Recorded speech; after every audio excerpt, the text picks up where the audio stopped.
ధానకరేశ్వరి భైరవీ భగమాలిని బ్రహ్మవీరజననీ వర్ణాశ్రమవిధాయిని సీమంత సింధూరీ కృతవాదాబ్జభూరికా కామకళారూపా గదంబ కుసుమ ప్రియా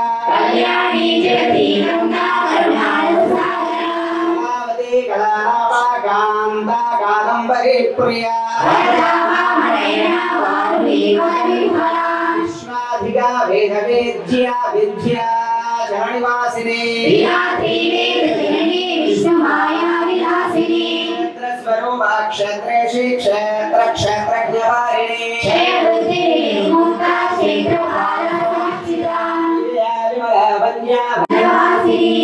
మద్గల్బలదిగా పశు పాశ విమోచనే పత్ర్యాగ్ని సంతప్త సమాహ్లాదన చంద్రికా తత్పదలక్ష్యార్థ చిదేక రసరూపిణి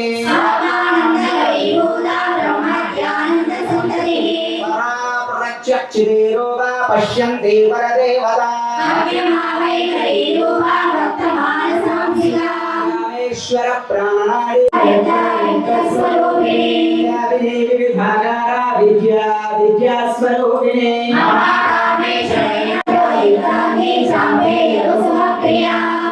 గోమలాకార గురుకులా గుణేశ్వరి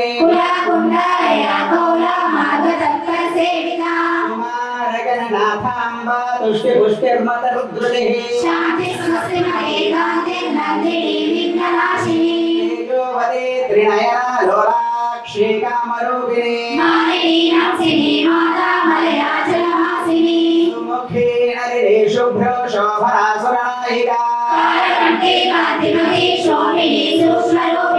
వజ్రేశ్వరి వామదేవి వయోవస్థా వివర్జితా శుద్ధి చక్రనిలయ రక్తవర్ణా విలోచన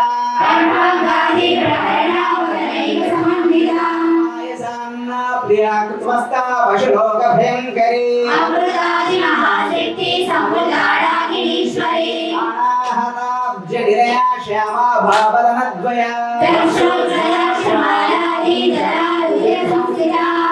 చతుర్వక్రమనోహర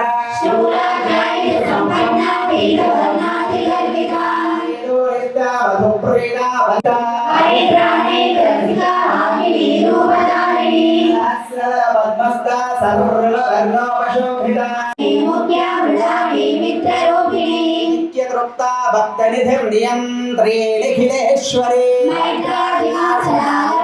ప్రజ్ఞానఘనరూపిణి మహాకైలాస నిలయా మృణాల మృదుయోర్లత ఆత్మవిద్యా మహావిద్యా శ్రీవిద్యా కామసేవిత దేవరాగుహ్యా కైవల్య పదదాయిని విద్యా సత్యానందస్వరూపిణి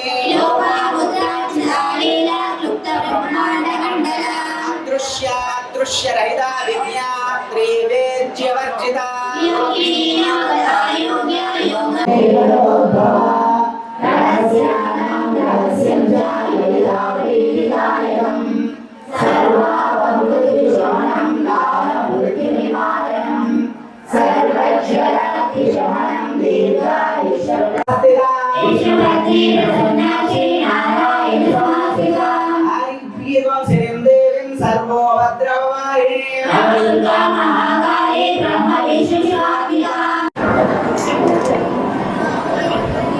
అఖిలాండేశ్వరి నిర్వీక అమ్మవారి చరణ సన్నిధానానికి దాసోహాన్ని సమర్పిస్తూ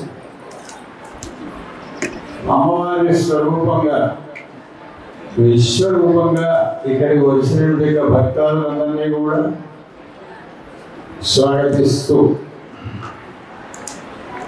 మొదటి సంవత్సరంలో అడుగుపెట్టారు ప్రథమ వార్షిక ఉత్సవం. ప్రథమ వార్షిక ఉత్సవానికి ఇక్కడ అమ్మవారితో పాటుగా అమ్మ స్వరూపులైనటువంటి యొక్క మాతాందరూ చేరుకున్నారు. గత సంవత్సరం మానవాళ్ళంతా జనాలు సున్నాలు పెరిగిపోయినాయి. పెంచాల్సింది ఏంటంటే సున్ననే. పూర్ణమదం పూర్ణమిదం అని చెప్తుంటారు. ఎన్ని సున్నాలు పెరిగితే ప్రపంచంలో అంత గొప్ప సంఖ్యగా తయారు. ఇక్కడ కూడా విశాలమైన ఖాళీ స్థలాన్ని కొన్నాము అనుకున్నారు. విశాలత ఎక్కడికి కనుక గజాలు పోయి గుంటలని గుంటలు పోయి ఇంకా కొంచెం ఎకరం దాంట్లో వెళ్ళింది. కానీ ఇది నాకు సరిపోదు అంటుంది అమ్మవారు. మహాక్షేత్రం అయ్యే వరకు మరికొంత స్థలాన్ని సేకరించిన స్థలంలో ఎక్కడైతే గర్భాలయ నిర్మాణం జరగాలి అనుకున్నామో శాస్త్రీయంగా, ఆ గర్భాలయ నిర్మాణ స్థలాన్ని వదిలి మిగతా నిర్మాణాలను కూడా దాదాపు పరిపూర్ణం చేసుకుంటే ముందు వచ్చేటువంటి ద్వితీయ, తృతీయ, చతుర్థ వార్షికోత్సవాలకు వచ్చేటువంటి భక్తులకు సౌకర్యంగా, దాని తర్వాత జనం పెరిగితే మరి ఎట్లా చేద్దాం, స్థానం ఉంది అని మరికొంచెం పెంచింది. మరికొంచెం వేస్తే మళ్ళీ పెరిగారు, మరికొంచెం పెంచింది. ఇప్పుడు ఏమైపోయింది, మధురైలో చాలామంది చూసి ఉంటారు. మధురై ఒక్కొక్క ప్రదర్శనం ఒక్కొక్క పర్వాన్ని నడిస్తే తప్ప ఆలయం చుట్టూ తిరిగలేదు. మహాక్షేత్రమైన మధుర తర్వాత చెప్పేది గోకుల బృందావనాలు అని చెప్తారు. మధురై క్షేత్రానికి అక్కడ ఒక చిన్న శ్రీకృష్ణ పరమాత్మ విగ్రహం కూడా ఉంటుంది మధురైలో. ఆయన ఏం చేస్తారట అంటే ఎప్పుడు వెనదేంటూనే ఉంటాడు. ఎందుకు చెప్పుకుంటున్నాను సంకేతం అంటే ఇక్కడ అక్కడ అమ్మవారు ఉంది, దాని తర్వాత వాళ్ళ అన్నయ్య అయినటువంటి శ్రీకృష్ణ భగవానుడు ఉంటాడు. మరి ఇక్కడ అమ్మవారు వెలుస్తోంది. ఈ ప్రాంతం పేరే గోవిందుడి పల్లె. అంటే ఒకటి విగ్రహం చేయాలి, చైత్రానికి ఆ పేరు ఉంది కనుక ఈ గోవిందు పల్లెలో అమ్మవారి యొక్క క్షేత్రం అత్యంత వైభవంగా సాగాలి అని, సాగడానికి కోసం అమ్మవారి అనుగ్రహం మీ అందరికీ రావాలి, మీ అందరి యొక్క సహాయ సహకారాలతో ఇంటికి ఒక పుష్పాన్ని ఇస్తే ఈశ్వరికి ఒక మారత కూడా సంపూర్ణమైన ఆయు, ఆరోగ్య, ధైర్య శక్తిని ఇవ్వాలి. అలాగే అమ్మవారి యొక్క సేవ ఎల్లకాలం అందరి చేత జరగాలని అమ్మవారిని ప్రార్థిస్తూ వచ్చిన మీ అందరికీ పరమాత్మ ఆనందాన్ని పొంది మంచి వర్షాలు కురిపించి పంటలు పండిస్తే మాకు 5,000 నోట్లోకి వెళ్తాయి. మరి అటువంటి వర్షాలు కురిపించాలి అంటే అమ్మకు మనకు తోచినంత సేవ చేసుకోవాలి. ఆ సేవలో అందరం సన్నిహితులని ఒక యజ్ఞం కావాలి. అమ్మ సేవలో అందరం ఉండాలని ప్రార్థన చేస్తూ సుందరాని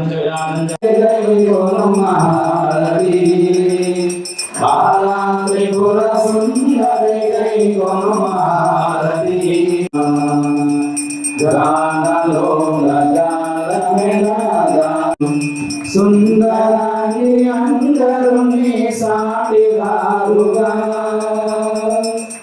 సుందరమందే బాల త్రిపుర సుందరి త్రిపుర సుందరి